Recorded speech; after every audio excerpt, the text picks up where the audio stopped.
La increíble historia de Job, uno de los relatos más poderosos y conmovedores de la Biblia.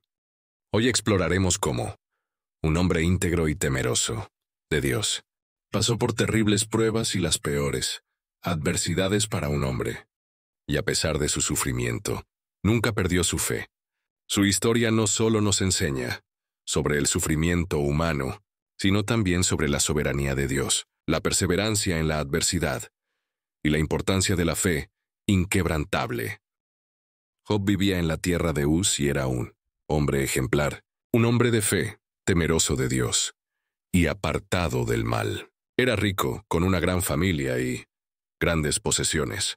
Tenía 7 hijos y 3 hijas, y su vida era una muestra de bendiciones y prosperidad. Y poseía miles de ovejas, camellos, bueyes y asnos. Era el hombre más rico del todo el oriente.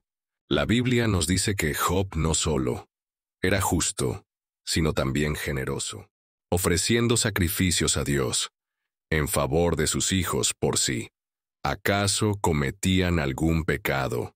Era un hombre íntegro reconocido por su rectitud.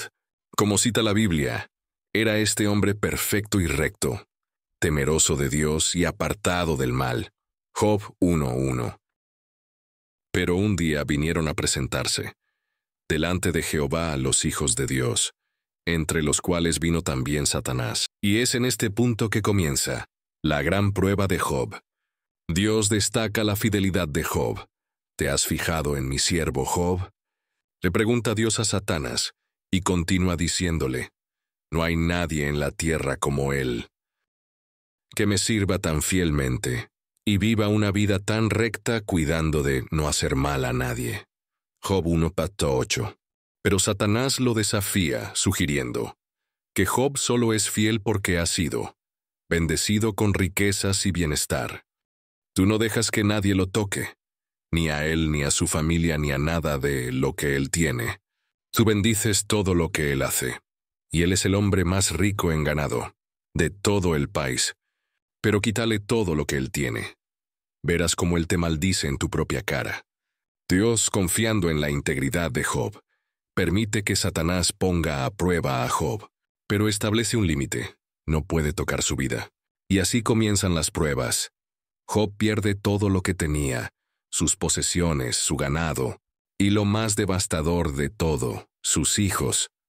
Uno tras otro, los mensajeros llegan para informarle que todo ha sido destruido. Entonces Job se levantó y, lleno de dolor, se rasgó la ropa, se rapó la cabeza, y aunque Job está profundamente afligido, su respuesta es impresionante. Job se arrodilla y dice, desnudo vine a este mundo, y desnudo saldré de él. El Señor dio y el Señor quitó. Bendito sea el nombre del Señor. El sufrimiento de Job no termina allí.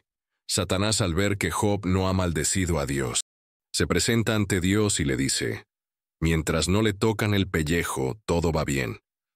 El hombre está dispuesto a sacrificarlo todo por salvar su vida, pero tócalo y verás cómo te maldice en tu propia cara. Le pide permiso para afligirlo aún más. Dios le respondió, está bien, haz con él lo que quieras con tal que respetes su vida. Así que Dios permite que Job sufra una enfermedad terrible, una dolencia, que cubre su cuerpo con llagas y úlceras. El dolor es insoportable, y Job se encuentra completamente solo, con su salud destruida y sin consuelo. Su esposa, al verlo en este estado, le dice, ¿todavía insistes en seguir siendo bueno? Maldice a Dios y muérete. Job la miró y dijo, ¿recibiremos el bien de Dios y no recibiremos también el mal? Así pues, a pesar de todo, Job no pecó, ni siquiera de palabra. A pesar de la sugerencia de su esposa, Job se niega a renegar de Dios. Aunque su corazón está roto y su cuerpo destruido, su fe permanece firme. La angustia física y emocional no lo ha despojado de su lealtad a Dios. Ahora bien, Job tenía 3 amigos, Elifaz de la región de Temán, Bildad de la región de Suah y Zofar de la región de Naamat. Al enterarse estos de todas las desgracias que le habían sucedido a Job, decidieron ir a consolarlo, y decidieron ir con él a compartir su dolor. A cierta distancia alcanzaron a ver a Job. Al principio no pueden ni hablar. Al ver su sufrimiento solo se sientan junto a él en silencio durante 7 días. Y después de este tiempo por fin Job rompió el silencio y maldijo el día que había nacido. Sin embargo, su llegada pronto se convierte en un debate. Los 3 amigos afirman que el sufrimiento de Job es consecuencia de un pecado oculto. El primer amigo en hablar es Elifaz. Él sugiere que el sufrimiento de Job debe ser el resultado de algún pecado oculto.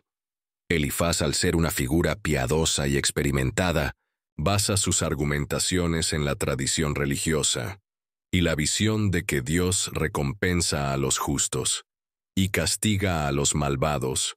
Le dice a Job que, aunque su sufrimiento es grave, lo que le está sucediendo tiene un propósito. Debe ser una corrección divina, y Job debería arrepentirse para restaurar su relación con Dios.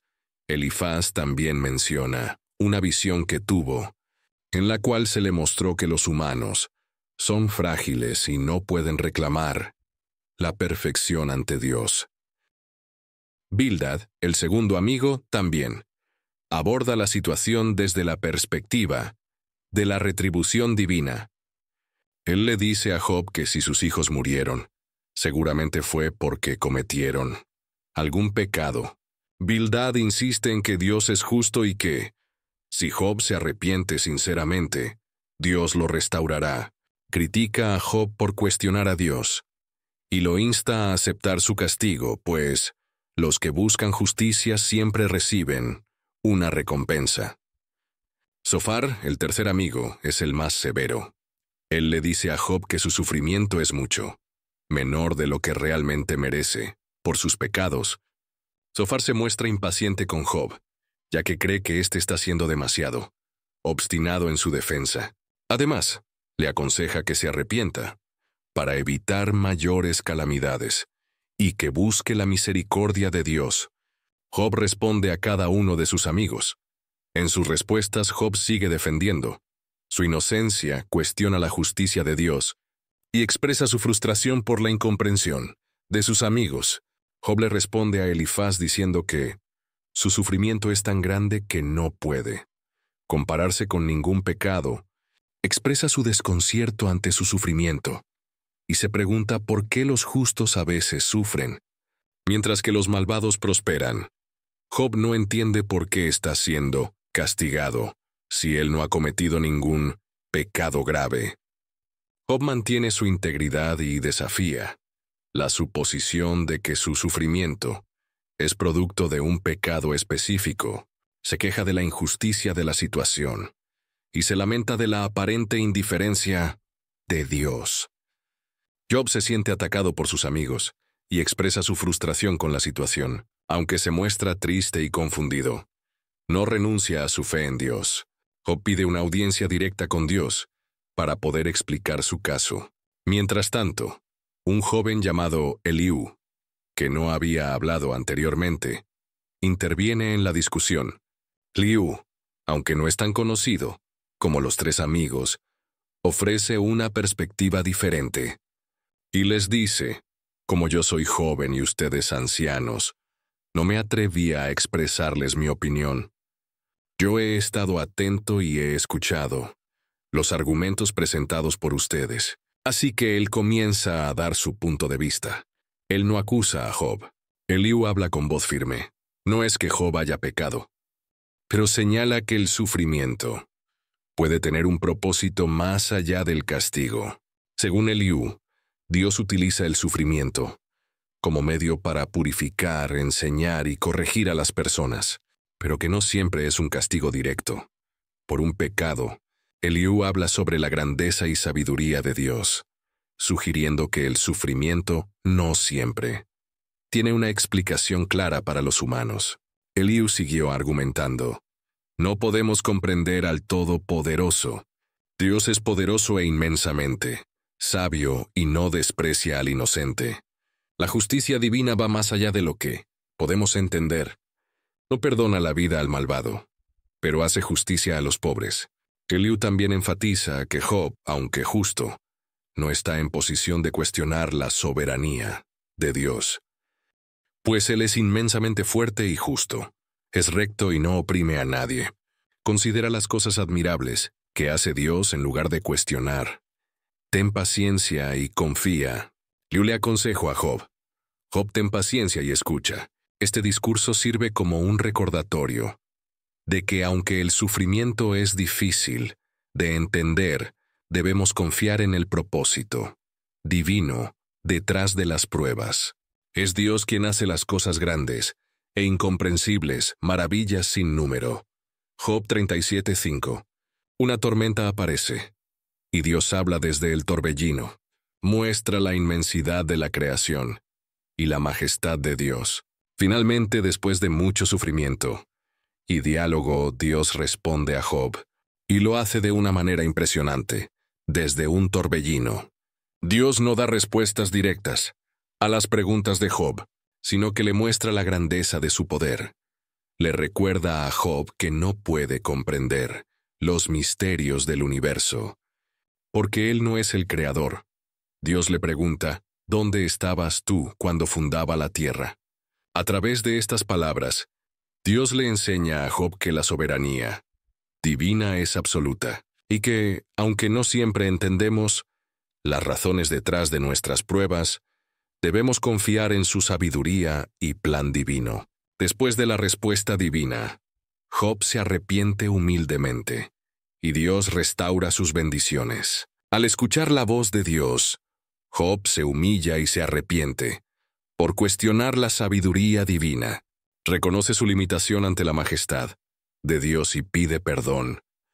Después de este acto de humildad, Dios no solo perdona a Job, sino que restaura todo lo que había perdido, dándole el doble de lo que tenía antes.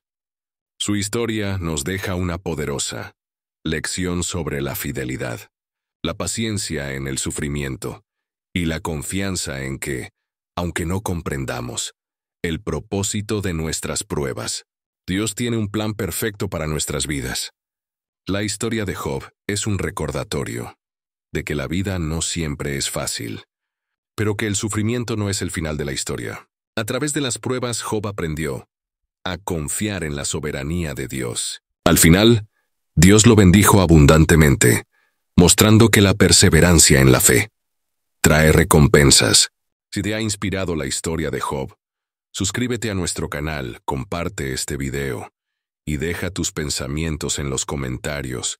Que Dios te bendiga